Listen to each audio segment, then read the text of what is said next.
सत श्री अकाल और नमस्कार। पंजाब को जानने और पंजाबी सीखने के इस कार्यक्रम में आपका स्वागत है। आज़ादी का अमृत महोत्सव के तहत देश के आज़ादी के 75 वर्ष पूरे होने के उपलक्ष्य में पूरे देश में यह जश्न मनाया जा रहा है और इसी उपलक्ष्य में हम लोग यह कार्यक्रम तैयार कर रहे हैं, जिसका उद्देश्य है कि हमारे विभिन्न प्रदेशों के लोग दूसरे प्रदेशों की संस्कृति, वहाँ के इतिहास और वहाँ की भाषा के बारे में जान सके। तो मित्रों, आज हम पंजाबी के कुछ और अक्षर सीखेंगे, लेकिन उससे पहले थोड़ी बात हम पंजाब की करेंगे और फिर हम पंजाबी के हमारे जो सीरीज़ चल रही है पंजाबी भाषा सीखने की, उसके बारे में भी कुछ अक्षर सीखेंगे। तो सबसे पहले आज हम आपसे पंजाब के बारे में थोड़ी जानकारी शेयर करते हैं। मित्रों, पंजाब जो है वो 5 नदियों का प्रदेश है। अगर हम इसके नाम का छंदी विच्छेद करें तो पंज प्लस आब, पंज मीन 5 और आब मीन नदी या जल, तो 5 नदियों का प्रदेश है पंजाब। आज़ादी से पूर्व जो पार्ट था पंजाब का, वो कुछ पार्ट आज़ादी के समय पाकिस्तान में चला गया। तो उस समय इसमें जो 5 नदियां थी उनके नाम थे सतलुज, रावी, ब्यास, झेलम और चेनाब। जब देश का बंटवारा हुआ 1947 में और उसके बाद में इंडस वाटर ट्रीटी हुई दोनों देशों के बीच में, जिसके अनुसार रावी, ब्यास और सतलुज का पानी भारत के हिस्से आया और जो झेलम और चेनाब नदियां थी उनका जो पानी है वो पाकिस्तान में जो पंजाब चला गया उसके हिस्से आया। सतलुज नदी जो है ये इन पांचों में से सबसे लंबी नदी थी, जो कि 1450 किलोमीटर लंबी है, जो तिब्बत से शुरू होती है। भाखड़ा डैम भी इसी नदी पे बना है, जो सबसे प्रमुख डैम है हमारे देश का। और फिर ये पंजाब के विभिन्न क्षेत्रों से होते हुए हरी के जो है हेडवर्क्स तरन तारण ज़िले में, वहाँ पर ब्यास और सतलुज का संगम है। वहाँ से आगे जो है कुछ पानी राजस्थान को जाने के लिए इंदिरा गांधी नहर निकाली गई है और पंजाब के मालवा क्षेत्र में सिंचाई के लिए वहाँ से पानी जाता है। हरी के हेडवर्कस से हुसैनी वाला आगे जहाँ पे शहीद भगत सिंह जी के अंतिम संस्कार किया गया था, उस जगह से पाकिस्तान की तरफ चली जाती है सतलुज, और फिर भारत और पाकिस्तान की सीमा के बिल्कुल साथ साथ चलते हुए सतलुज फाजिल्का ज़िले में आकर एक बार फिर से इंडिया में दाखिल होती है और फिर पाकिस्तान की तरफ चली जाती है। और आगे ये जो ऊपर से दूसरी नदियां आ रही हैं उनमें मिल जाती है। तो ये इंडस जो था रिवर सिस्टम, उसका ही एक पार्ट थी। ये तो रही सतलुज नदी की बात। अब हम बात करते हैं कि क्षेत्र जो पंजाब है उसको 3 आगे क्षेत्रों में बांटा जाता है। एक है मालवा, दूसरा है माझा और तीसरा है दोआबा।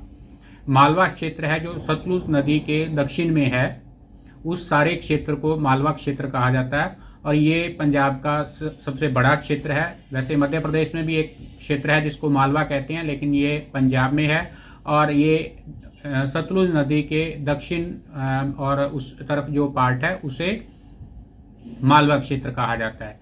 दूसरा है दोआबा, जो कि ब्यास और सतलुज नदी के बीच का पार्ट है। 2 आप से बना है कि 2 नदियों के बीच का प्रदेश दोआबा, ब्यास और सतलुज नदी के। और तीसरा पार्ट है जो माझा बोलते हैं, जो कि ब्यास नदी के वेस्ट और नॉर्थ की तरफ हम कह सकते हैं, जिसमें अमृतसर, तरन तारण, गुरदासपुर ये वाला रीजन आता है।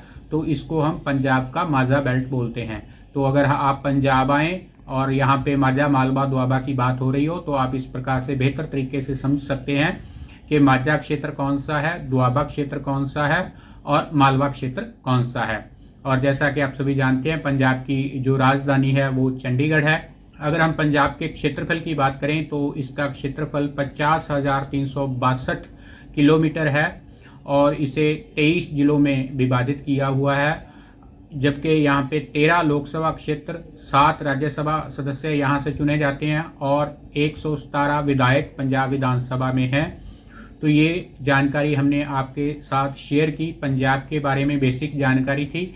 आज़ादी का अमृत महोत्सव के तहत हमारा उद्देश्य कि हम विभिन्न प्रदेशों के बारे में, वहाँ की संस्कृति के बारे में, वहाँ की भाषा के बारे में, वहाँ के इतिहास के बारे में जानें उसी उद्देश्य से हमने आपके लिए ये वीडियो लेके आ रहे हैं। आपसे आग्रह है कि इस वीडियो को ज़्यादा से ज़्यादा शेयर करें ताकि ज़्यादा से ज़्यादा लोगों तक हमारी ये बात पहुंच सके।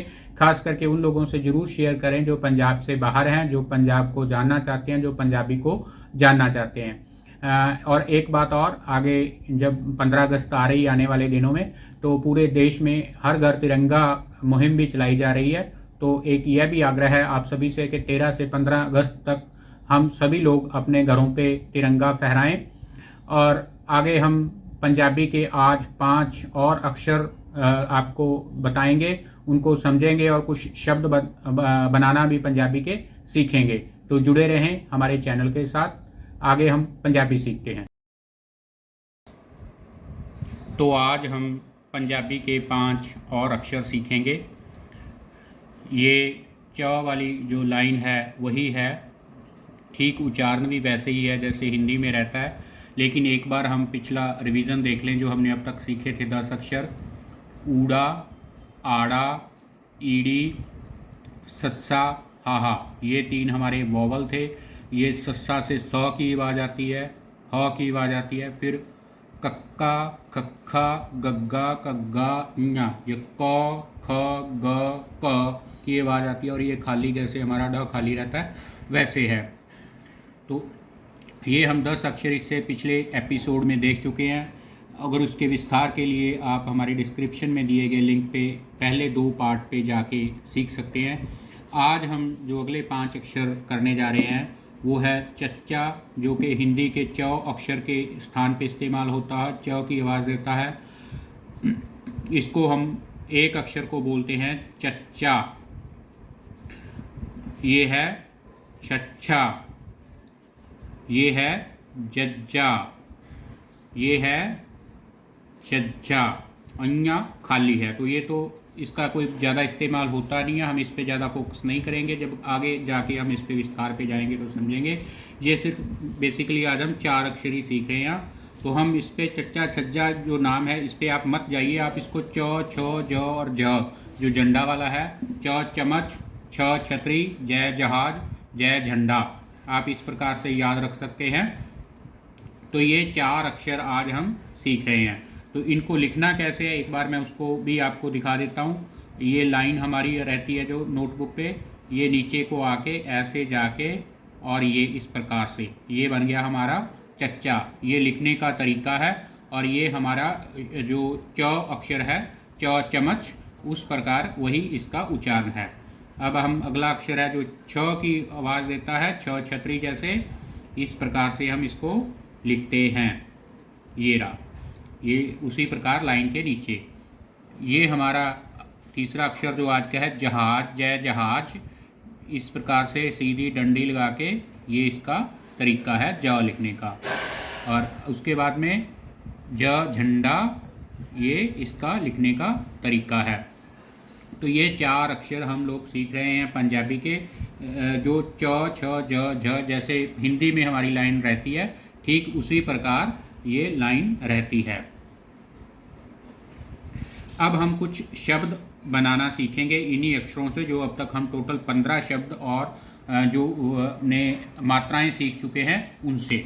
तो कुछ शब्द हम यहाँ पे ले रहे हैं, जैसे खास, आम खास जैसे हम लोग इस्तेमाल करते हैं शब्द, वही है खास। ये ख हमने पिछले बार सीखा था, इस प्रकार से ख लिखा, इसको आ की मात्रा, स जो हमने पिछली बार सीखा था कि हिंदी में जैसे म डलता है उसी प्रकार से खास, तो इसका मतलब वही रहता है जो हिंदी में खास का रहता है।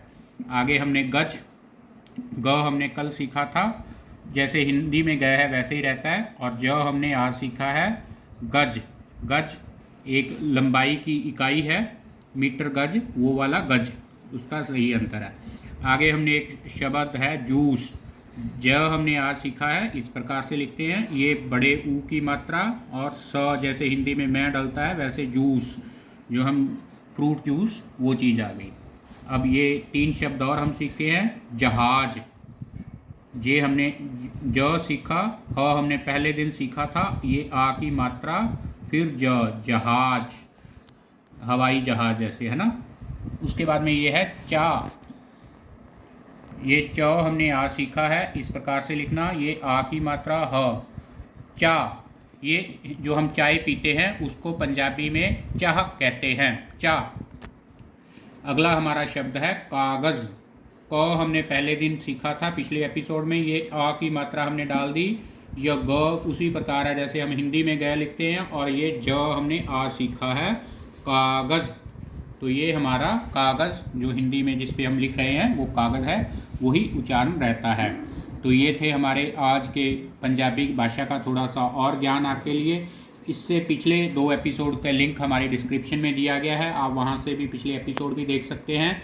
और इसे ज़्यादा से ज़्यादा शेयर करें। हम आगे भी नया इन्फॉर्मेशन लेके अगले एपिसोड में हाज़िर होंगे, और तब हम आपको पंजाबी के अगले कुछ अक्षर बताने के साथ साथ पंजाब के इतिहास, यहाँ की संस्कृति और यहाँ के लोगों द्वारा देश की आज़ादी की लड़ाई में दिए गए योगदान के बारे में भी जानकारी आपसे साझा करेंगे। जुड़े रहें एकम पंजाब एंड पंजाबी के साथ। बहुत बहुत धन्यवाद।